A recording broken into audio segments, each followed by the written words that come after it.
Nasa kalagitnaan ng pag-inom ng tubig si Isabela, halos mabulunan siya nang marinig yun. Isang ngiting unti-unting lumitaw sa masungit at seryosong mukha ni Madam Argente. Wala akong anumang pagtutol basta masaya si Almaro sa pagsasama nila. Ang problema ko'y nasa iyo. Nang magbagong focus ng usapan, tinitigan niya si Connor. Pinakilala ka ng tatay mo sa lahat ng babae at celebrity sa buong mundo. Wala kang nagustuhan isa pero malakas ang loob mong mangasar ng iba. Tumawa si Connor. Sadyang hindi ko pa nakakita ang tamang babae. At saka Lola, bakit hindi ako pwedeng maging single habang buhay kung hindi rin kayo nagpakasal buong buhay niyo? Nang mabanggit ito, sandaling nanlamig ang paligid ng dining room. Sinulyapan ni Isabela si Madam Argente.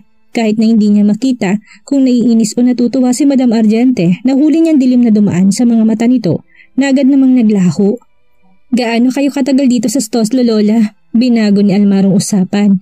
Inangat ni Madam Argente ang tingin.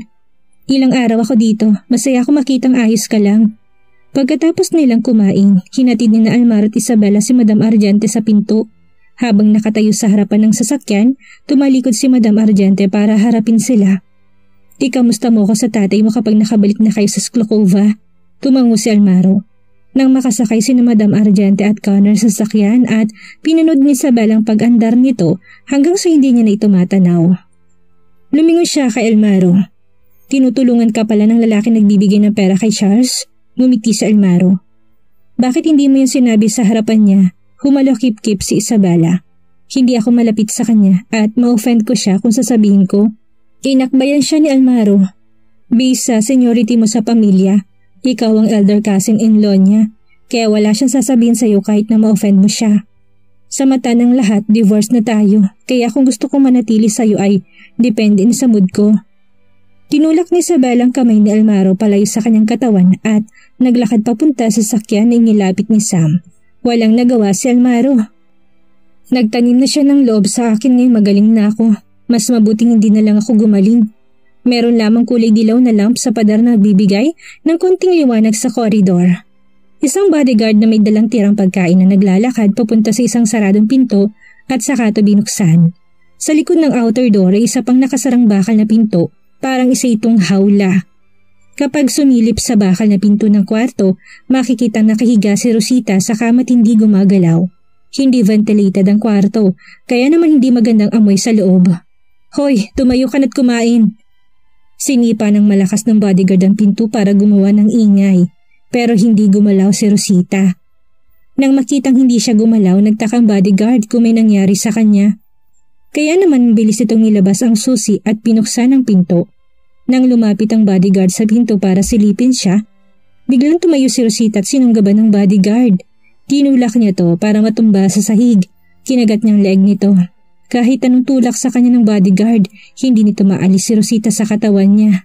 Nakagat at natanggal ang laman sa leeg ng bodyguard. Kinuha ni Rosita ang pagkakataon nito para agawin ang baril nito sa kabinaril.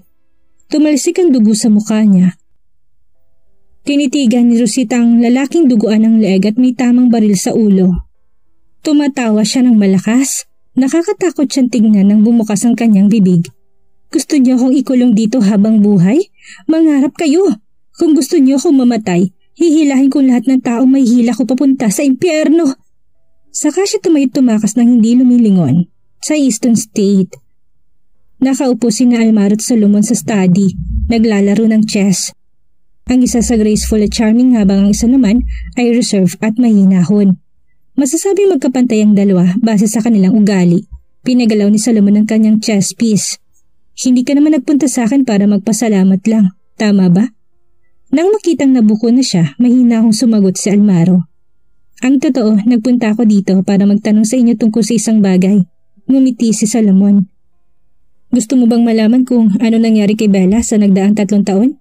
Hindi yung tinanggi ni Almaro. Hawak-hawak ni Solomon ang isang chess piece. Nakita niyang hindi gumalaw si Almaro. Hindi magandang sitwasyon niya nitong nagdaang 3 taon. Namatay sa aksidente ang tunay niyang ama habang nawalan naman siya ng anak. Walang magagawang mabuhay pagkatapos ng lahat ng yun. Binaba ni Almaro ang chess piece niya. Bahagyang nagbagong walang emosyong niyang ekspresyon. Simula nang malaman niyang buntis noon si Isabel at nawala ang bata dahil sa aksidente. Alam niyang habang buhay ang utang niya sa kanya. Kung hindi siya tinulak palayo mula sa kanya, Baka hindi nangyari insidenteng yun. Tinitigan siya ni Solomon. Bakit? Hindi ka pa ba niya napapatawad? Binawi ni Almaro tingin niya mula sa chessboard pero hindi sumagot nang tumingin siya sa ibang direksyon. Pinagmasdan ni Solomon ang chessboard. Kung hindi ka pa niya napapatawad, hindi siya magsusumikap na mailigtas ka. Nakikita ko na hindi siya kailanman sumuko sa'yo. Nakipagpalitan ng tingin si Almaro sa kanya sabay tikom na mga labi. Napakalalim na peklat, hindi sumuko noon si Isabela, pero ayaw niya rin naman talagang sumuko noon. Pinaikot ni Solomon ang chess piece sa mga daliri niya. Pinwersa mo siyang iwanan ka dahil lang infected ka na virus at ayaw mong maapektuhan siya. Naintindihan kong ginawa mo. Pagkasabi noon, lumingon sa bintana si Solomon. Noon, iniwanan ako ng nanay niya dahil ayaw niya rin na mahirapan ako. Alam niyang konti na lang ang oras niya at ayaw niyang magsayang pa ako ng oras sa kanya. Ako naman, bigo akong mailigtas siya kagad at buong buhay kong dadalhin ng pagsisisi na yon. Kaya naman ayaw kong sundan ni Bella ang mga yapak ko. Lumabas na study sa Almaro at nagkataon naman na pumasok si Isabela sa koridor. Nagulat siya at nakangiting lumapit. Oo, pambihira. Personal na pumunta dito ang legendary na si Mr. McBride. Ngumiti si Almaro. Siyempre, kailangan kong personal na pumunta para sabihan si Solomon na iuwi ng asawa ko. Pinasok ni Isabela ang mga kamay sa kanyang bulsa. Hindi pa naayos ang libing ng lolo ko. Hinaplos ni Almarong pisngi ni Isabela. Okay lang, uuwi tayo pagkatapos ng libing ng lolo mo. Hindi ko pa alam kung gusto kong sumama sa iyo pabalik.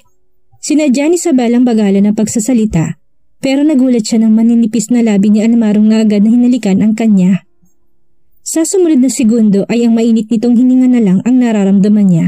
Sa takot na may makakita, mabilis na tinulak ni Isabela ang dibdib ni Almaro para maghiwalay ang mga labi nila. Almaro McBride, ikaw. Hindi ikaw ang magdedesisyon kung sasama ka sa akin o hindi.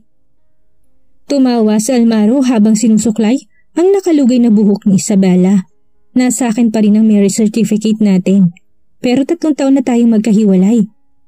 Tinaas ni Isabela ang 3 daliri tinapat sa mga mata ni Almaro. Nagkabalikan tayo sa Stoslo at matagal na rin tayong nagsasama. Nakangisi siyang nilapitan ni Almaro. Hindi kita niloko at walang nangyaring domestic violence. Pipilitin ba tayo ng korte na maghiwalay kung hindi ko ipang-file ang divorce? Hindi nakaimik si Isabela dahil halatang hindi niya alam ang iniisip. Ayaw kong ungkatin ng paulit-ulit ang divorce. Pero nakakahiyang patawarin ko lang siya ng ganito. Parang isa akong babaeng walang kahihiyan. Magaling naman na siya at malusog kaya paglalaruan ko na munang emosyon niya habang pwede pa.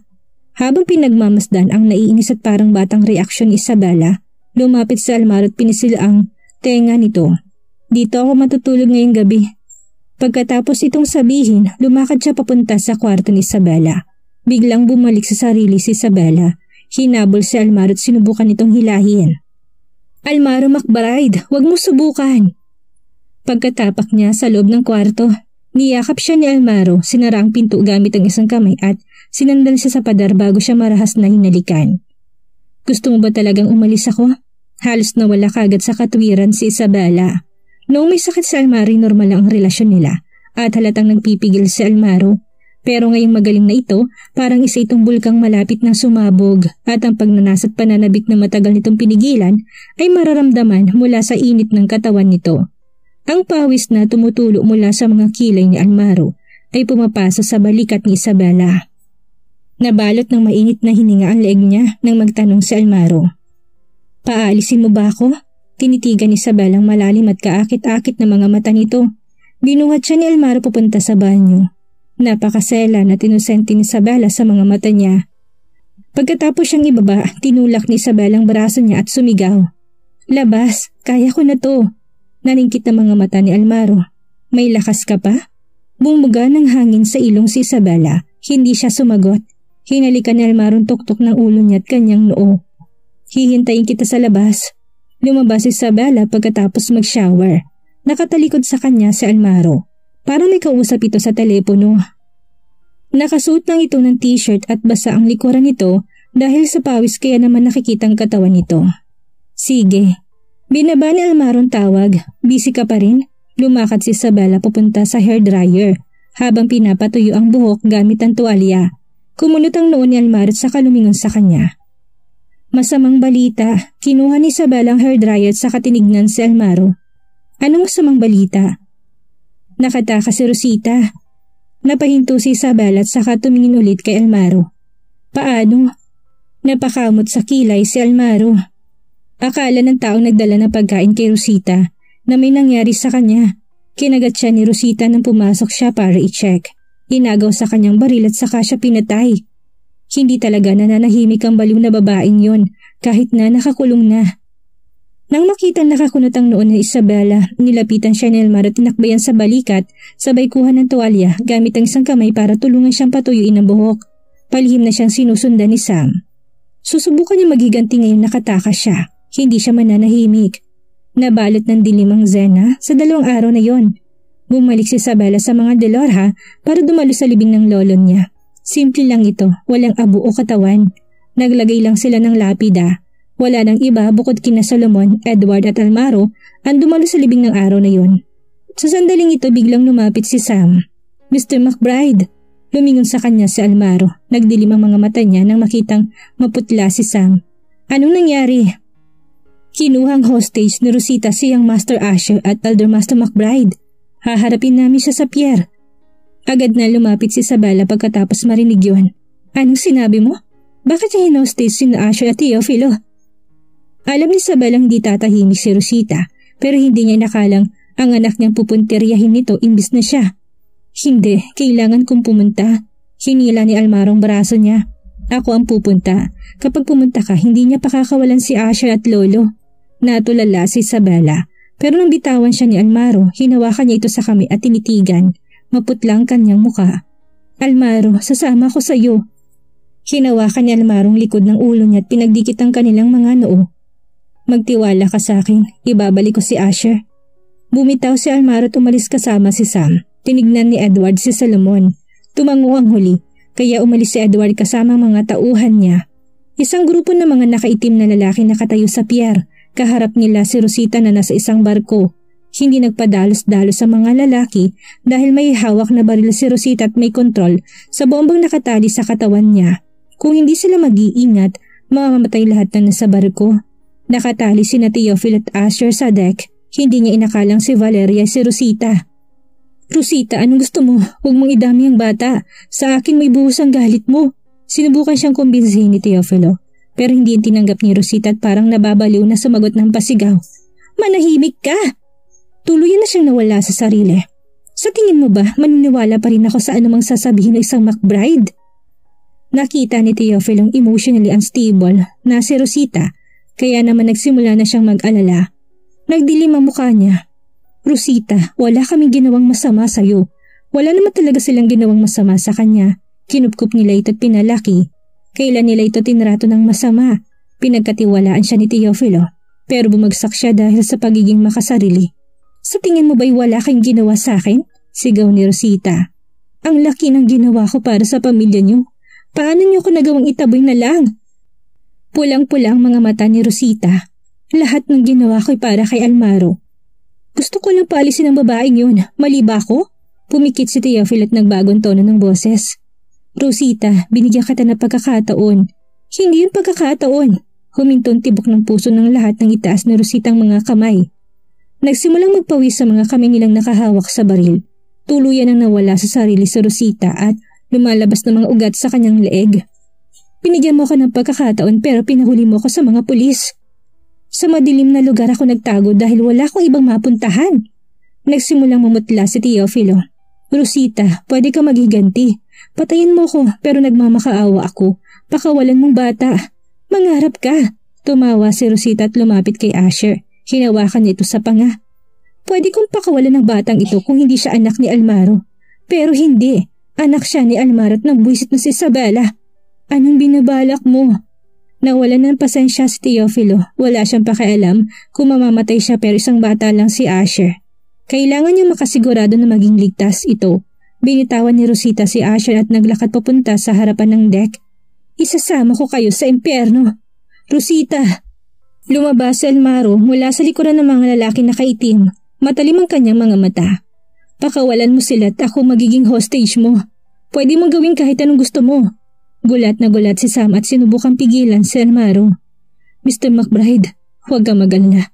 Hinubad ni Almaro ang kanyang coat at hinagis ito kay Sam. Sa kanyang inilis ang botones ng kanyang manggas. Ako ang gusto mo, hindi ba? Sabi niya kay Rosita. Malakas na tumawa si Rosita habang tumutulong mga luha. Almaro, gusto mo ba akong samahang mamatay?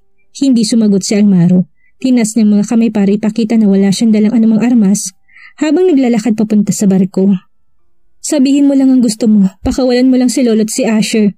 Pinanood siya ni Rosita unti-unting lumapit sa barko hanggang sa nakatayo na siya sa deck. Nagulo ng malakas na hangin ang kanyang buhok. Humahampas ito sa seryosong ekspresyon ng kanyang maputlang muka. Papayag ka ba sa lahat ng gusto ko?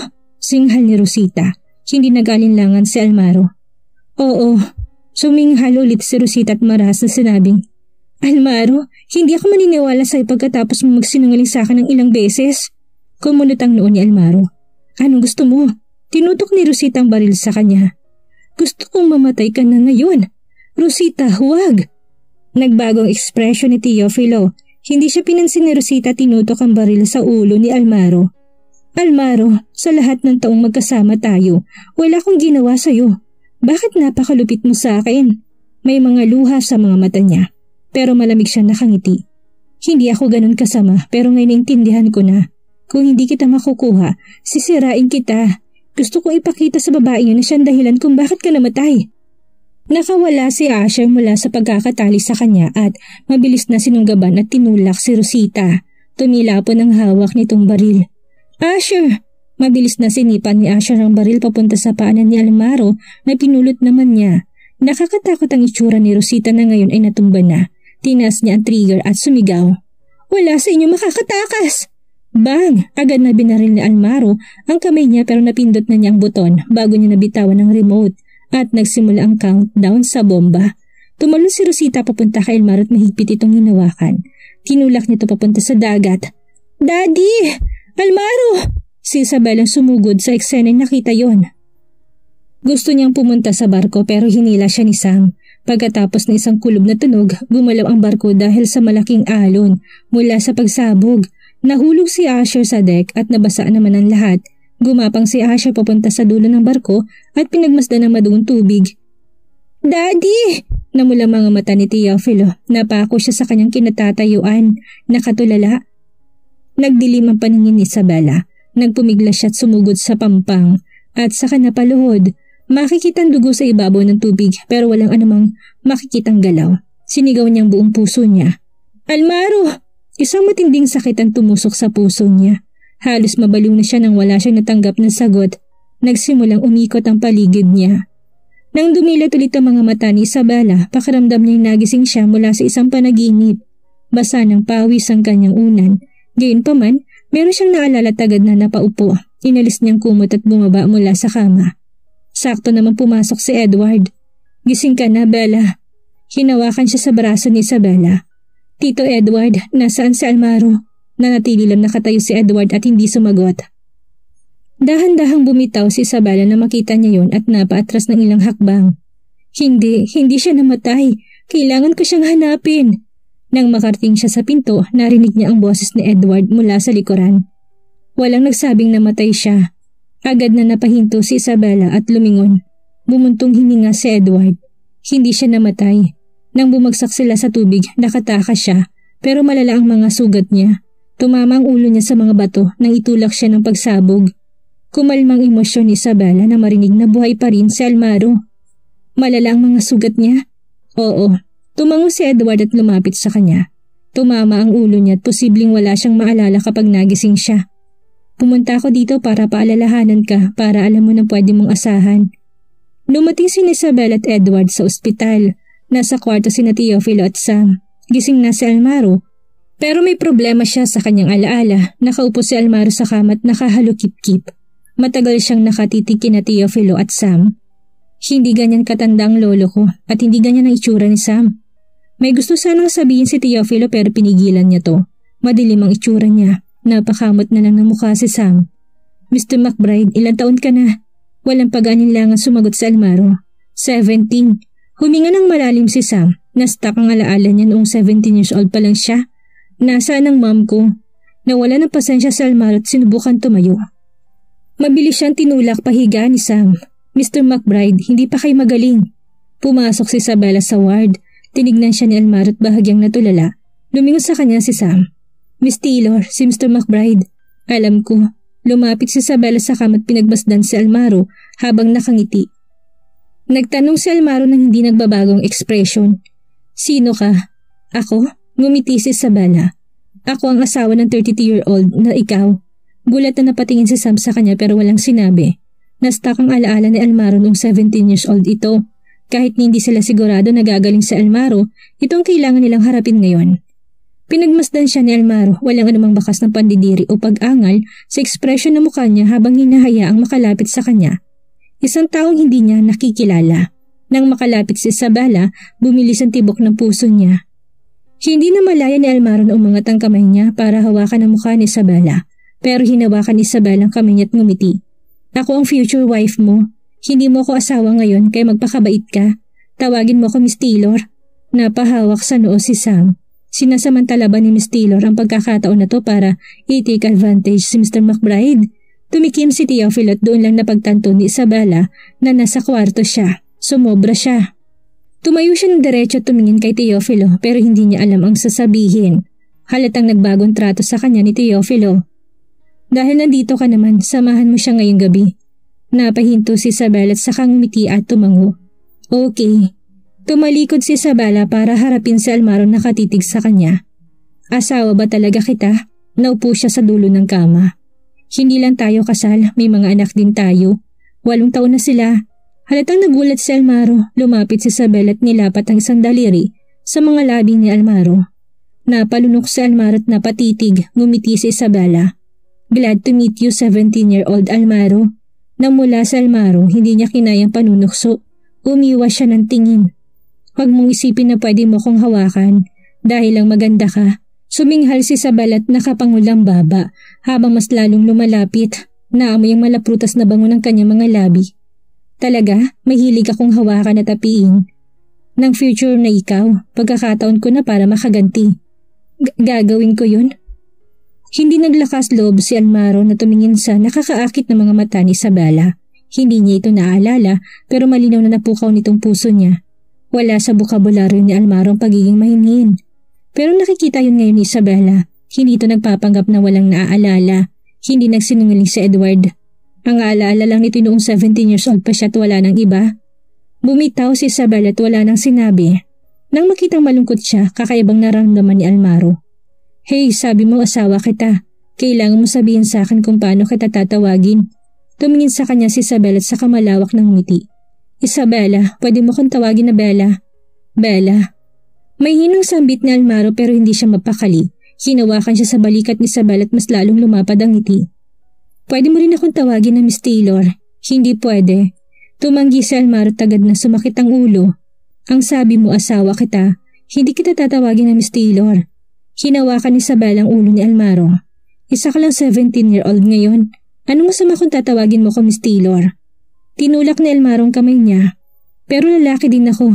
Lalaki ka na ba kapag 17 ka na? Walang may isagot si Almaro at umiwas na lang ng tingin. Bakit ako mahuhulog sa'yo? Dahil lang maganda ka? Binawi ni Isabela ang kamay niya pero hindi siya nagalit. Oo, gustong-gusto mong kagandahan ko kaya kinlit mo ko. Kaya pinakasalan kita. Tumaas ang kilay ni Almaro tumitig kay Isabela. Ganun ba ako kababaw? Pagkatapos sabihin yun, pinagmasdan niyang masalan at inosenteng mukha ni Isabela at wala nang sinabi pa. Type niya nga ito. Ngumiti ng malawak si Isabela. Lumapit siya sa mga labi nito hanggang 1 pulgada na lang ang pagitan nila. Sa sobrang lapit nila'y naghalo ng kanilang mga hininga. Hindi ko alam kung mababaw ka. Ang alam ko lang ay mahal mo ko ng sobra. 1 linggong nasa ospital si Almaro. Halos magaling ng mga sugat sa likod niya. Pero walang senyales ng pagbalik ng mga alaala niya. Pinasa sa kanyang Isabela ang binders na hinanda ni Sam para sa kanya. Ilang piraso din itong mga record na nangyari na hindi niya naalala. Hindi lang siya meron 3 anak pero nalaman niya din kung bakit namatay ang nanay niya at nasa likod noon ay ang kababata niyang si Rosita. Tunay ang kasal nila ni Isabela at pumirma sila ng mga papel 3 years ago. Isang makirot na sakit ang bumalot sa ulo ni Almaro. Sinara niya ang binder at tinabi ito. Hindi ba't 8 taon ng mga anak ko? Bakit 3 taon pa lang tayong kasal? Nagbabalat ng orange si Isabela habang nakaupo sa tabi niya. 9 years ago, may irresponsableng lalaki nakipagtalik sa akin. Nabuntis ako't ng anak sa ibang bansa. Pagkalipas ng 6 na taon, pinabalik ako ng lalaking yun sa bansa dahil binigyan niya ako ng trabaho bilang designer para sa sweetheart niya. Malaki ang sweldo, tinakot niya ako dahil sa sweetheart niya. Pinaghiwa-hiwalay niya ang mga orange at kinain ng ilan, kalahati lang ng katotohanan ng sinasabi niya. Pero medyo tangang lalaking yun dahil hindi niya alam kung sinong nakatalik niya. Hindi niya ako tinitigilan at nagduda na siya sa sweetheart niya. Pagkatapos kumuha siya ng paternity test sa mga anak ko. Ginawa ko lahat yan. Gulat na napatingin sa kanya si Almaro. Pakiramdam niya'y gawa-gawa lang yun ni Bella. Tumaas ang kilay ni Isabela. Nabuntis mo ko bago pa tayo ikasal. Ano sa tingin mo? Natahimik si Almaro. Pumasok sa pinto si Sam kasama isang lalaki at ang lalaking yun ay walang iba kundi si Connor Argente. Dahan-dahan tumayo si Isabela. Mr. Argente, sinubukan ni Connor na hindi ngumiti. Inutusan ako ng tita kong bisitahin si Almaro. Nawalan daw siya ng alaala. Nagkibit balikat si Isabela. Parang ganun na nga, memory impairment. Ang naalala niya lang ay ang mga nangyari bago siya maging 17 years old. Oh, tinignan ni Connor si Almaro at ngumiti. Kung 17 ba lang siya, ibig sabihin, nakalimutan ka niya? Sumimangot ang mukha ni Almaro, ngumiti si Isabela. Basta maayos lang siya. Sasamahan mo pa din siya kahit na hindi ka niya naalala? Ang touching naman nun. Hindi pinansin ni Connor si Almaro at lumapit kay Isabela. Naisip mo bang magpakasal sa iba? Huminto si Isabela, halatang nagdududa. Isang unan ang tumama sa katawan ni Connor. Nasalon niya ang unan at nakitang matalim ang tingin ni Almaro sa kanya. Lumayo ka sa kanya. Ngumiti si Connor. Akala ko hindi mo siya naaalala. Humalakip-kip si Almaro, halata nagyayabang. Kahit hindi ko siya naaalala, asawa ko pa rin siya. Wala kang pag-asa. Yumuko si Isabela at hindi niya mapigilan na mapatakip ng bibig. Kahit nakalimutan na siya ni Almaro, tinatrato pa rin siya na parang pagmamay-ari. Ngumiti si Connor at sinabing, nagbibiro lang ako, huwag mo seryosohin pinsan. Sinabi ni Almaro habang nangangalit ang kanyang ngipin. Hindi mo ko pinsan. Sa tingin mo ba nakalimutan na kita? Mukhang naalala mo pa rin, sabi ni Connor habang nilagay niyang unan sa kama. Sige, dahil humihinga ka pa. Sa tingin ko dapat gumana ang loob ng lola mo. Pagkatapos nun, nilagay niyang kamay niya sa balikat ni Isabela at nagpatuloy. Iiwan ko na siya. Alisin mong kamay mo. Suminghal si Almaro. Pagpigil niya kay Connor, tinanggal ni Connor ang kamay niya kay Isabela at nagkibit balikat. Sige, aalis na ako ngayon. Iiwan ko na itong matandang teenager. Sa pangangalaga mo, Miss Taylor. Pagkatapos makaalis ni Connor, naghalukip-kip si Almaro at madilim ang kanyang mukha. Dati magaling siya magtago ng kanyang emosyon, pero matapos bumalik ang memorya niya sa pagka-17, parang hindi niya na yun kayang gawin. Tama yun, sa kasalukuyan. Ang memorya lang ni Almaro ay ang katigasan ng ulo niya bilang 17 years old na teenager. Pinuntahan siya ni Isabela at umupo sa gilid ng kama. Lumapit sa kanya si Isabela at tinanong, galit ka ba? Pero hindi siya pinansin ni Almaro. Hinawakan ni Isabela ang pisngi niya at tinalikan ng kanyang labi. Kahit nadampi lang yun, nakakalasing yun. Napatigil si Almaro at namumungay ang kanyang mata habang nakatitig sa labi ni Isabela. Nang tatayo na sana siya, inangat niyang kanyang kamay at hinawakan ng batok ni Isabela. Pinulupot niya sa bewang ni Isabela ang kanyang kamay at siniin ng halik. Naningkit ang mga mata ni Isabela at sinubukan niyang itulak si Almaro. Nawala ng memorya si Almaro pero naalala pa rin ng katawan niya paano ito gawin. Hindi lang talaga ngayon ang tamang panahon. Kinagat ni Isabela ang labi niya at napasinghap sa sakit. Ang pananabik sa madilim niyang mata ay lalo pang lumala sa bawat segundo habang bumibilis ang tibok ng kanyang puso. Bakit mo ko kinagat? Hindi ba mag-asawa tayo? Umalis sa mga bisig na Almaro at nilagay ang daliri sa labi niya. Mag-asawa tayo pero hintayin muna nating gumaling ka. Pero inaakit mo ko, sabi niya. Puno na pagnanasat pagka-inosenteng mata niya. Hinalikan mo ko kaya bakit ka titigil ngayon? Nagulat si Isabela. Sobrang lapit na niya kay Almaro ngayon. At ang nakakapaso niyang paghinga ang nakapagpataranta kay Isabela. Hayaan mo kong gawin yon. Please, pangako magiging komportable yon. Sabi niya habang papalapit kay Isabela na nagparamdam kay Isabela ng pagkalaglag niya sa lava at malapit na siyang matunaw. Daddy! Biglang dumating si Asher. Tinulak ni Isabela sa almaro at natumba siya sa kama. Habang nakatingin siya sa kisame, nilagay niyang kanyang braso sa kanyang noo at namula ang kanyang pisngi sa kahihiyan. Tumikim si Isabela at sinabing, Asher, ang alam ko, sinabi na ni Tito Sam sa akin ang tungkol dito. Sabi ni Asher nang huminto siya sa harap ni Isabela. Inangat niyang kanyang ulo para tignan si Isabela at tinanong, Mami, talaga bang nakalimutan na tayo ni Daddy? Tumagilid si Almaro. Inalalayan niya ang kanyang ulo gamit ang kanyang kamay. At tinignan ng batang lalaki ng miniature version ng sarili niya. Bahagya siyang napakunot at tinanong, lalaki ba sila lahat? Hindi siya sinagot ni Asher. Tumalikod siya at sinabing, mukhang nakalimutan na talaga tayong ni Daddy. Nabigla si Almaro at mahigpit na nakatikom ang kanyang labi. Hinaplos ni Isabel ang ulo ni Asher at sinabing, kasama kayo, mangyayari rin yun. Kalaunan, araw na ng paglabas ni Almaro sa ospital. Sa halip na magsuot ng suit, nagsuot lang si Almaro ng casual outfit. Nang lumabas siya ng ospital, mukha pa rin siyang gwapo at regal tulad noon. Binagalan niyang kanyang lakad at hinawakan ang kamay ni Asher. Bahagyang nagulat si Asher pero hindi niya binitawan ang kamay ni Almaro. Lumapit si Isabela sa passenger seat at nang bubuksan na sana niyang pinto, tinanong siya ni Almaro. Bakit ka upo sa harap? Nagulat si Isabela. Pero bumalik din siya sa realidad, tumalikod at ngumiti. Binibigyan kita ng oportunidad makasamang anak mo. Maraming araw, buwan ang lumipas.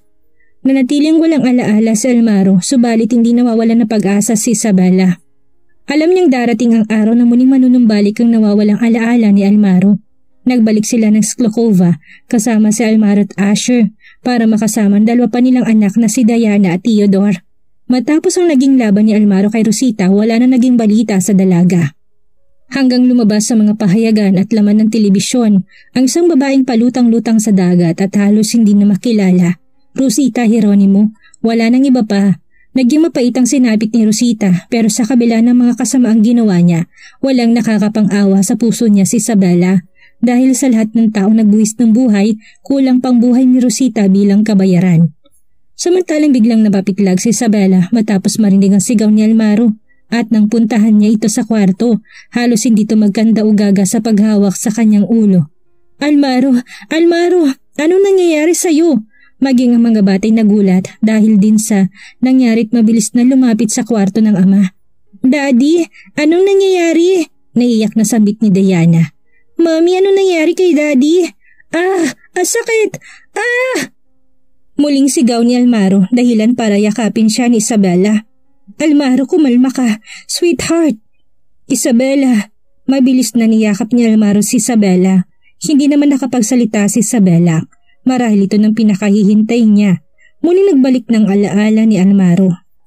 Matapos makumpirma, ipinaalam niya kagad to kay Teofilo. Masayang-masayang matanda. Maraming pagsisisit kasalanan ang nagawa niya. Lalo na kay Isabela pero sa huli na natiling mabuti sa kanya si Isabela. Baging ni pinagpapasalamat niya, isang kahangalan na mas pinagkatiwalaan niya si Rosita na siya palang magdadala ng lahat ng kaguluhan at kasamaan sa pamilya nila. Makalipas ang isang taon, naging tahimik at masaya ng buhay ni Isabela. Pero minsan dinadalaw din siya ng kalungkutan kapag naalala niyang mga nasawi. Miss na niya ito pero dahil sa presensya ni Solomon na itinuturing na din niyang ama, napapawing itong kanyang kalungkutan. Isabela, may pupuntahan tayo. Biglang sabi ni Almaro habang nasa hapagkainan sila. Nagtataka si Isabela dahil panay ang kindatan na mag-aama at panay ang hagikik ng 3 bata. At saan naman yan, Almaro? Ako ha? Baka ginugutan niyo ko? No, Mami. Basta tiwala ka lang kay Daddy. Si Diana sumagot. Walang nagawa si Isabela kundi ang sumang-ayon. Pagsapit ng hapon, nakahanda na ang lahat. Sorpresa ito ni Almaro kay Isabela. Isang itim na piring ang nilagay ni Almaro sa mga mata ni Isabela. Sakay ng isang magarang sasakyan, nagtungo sila sa isang malaparaisong lugar na siguradong magugustuhan ni Isabela. Wala namang nagawa si Isabela kundi magpatianod. May tiwala siya kay Almaro at sa kaibuturan ng puso. Alam niyang magugustuhan niya, ano man ang sorpresang inihanda sa kanya ni Almaro. Dahan-dahang naglalakad si Isabela. at ramdam na mga paa niyang pinumbuhangin na dumadampi sa malambot niyang mga paa. Kaya naman pala pinahubad ni Almarong suot niyang sapin sa paa. Alam niyang hindi siya masasaktan bagkus. Para minamasahe pang paa niya at ang tunog at hampas ng dagat sa may dalampasigan na tila isang malamyos ng musika sa kanyang pandinig. Almaro, nasaan na ba tayo? Bulong-bulungan at hagikikan ng tanging naririnig ni Isabela. Sweetheart, are you ready? Pwede mo nang tanggalin ang blindfold. Dahan-dahan tinanggal ni Isabela ang takip sa kanyang mga mata at ganun na lang ang gulat niya na bumungad sa kanyang napakagandang tanawin. Isa itong napakalawak na karagatan na may malawak na dalampasigan na pupuno ng mga taong mahahalaga sa kanya. Si Megan kasama na 3 niyang anak katabi ni Peter, kasama din ang pamilya Lugario, si Nicolo na ama ni Almaro at si Teofilo na may ngiti sa labi. Katabi nito si Madam Argente, ang lola ni Almaro. Si Sam na katabi ni Maddie. Mukhang si Sam na magpapalambot sa pusong lalaki ni Maddie. At ang kinaluha ni Isabela ay ang lalaki ngayon na nakaluhod sa harapan ni Isabela. Almaro McBride, naluluhang sambit ni Isabela. May kinuha ito sa kanyang bulsa at dahan-dahan yung binuksan. Isang singsing na may malaking bato sa gitna. Alam ni Isabela na sobrang mahal ng diamanting yon bilang isa siyang designer ng mga jewelry.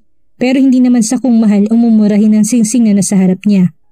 Ang kinakagalak ngayon ng puso niya ay ang taong mag-aaling nito sa kanya, si Almaro. Isabela Taylor McBride. Yes, McBride. Dahil mula noon at papasa hanggang ngayon, asawa pa rin kita. Unang sambit ni Almaro na makikitang luhang nasa gilid ng mga mata niya. Isabela, maaari mo ba akong pakasalan muli? Naluluhang inabot ni Isabela ang kamay niya.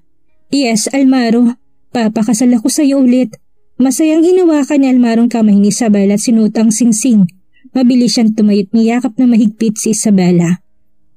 Malakas na sigawan ang narinig ni Isabela at dahil sa sayang nararamdaman, hindi niya kagad napansin na nakasuot na siya ng trahe de boda.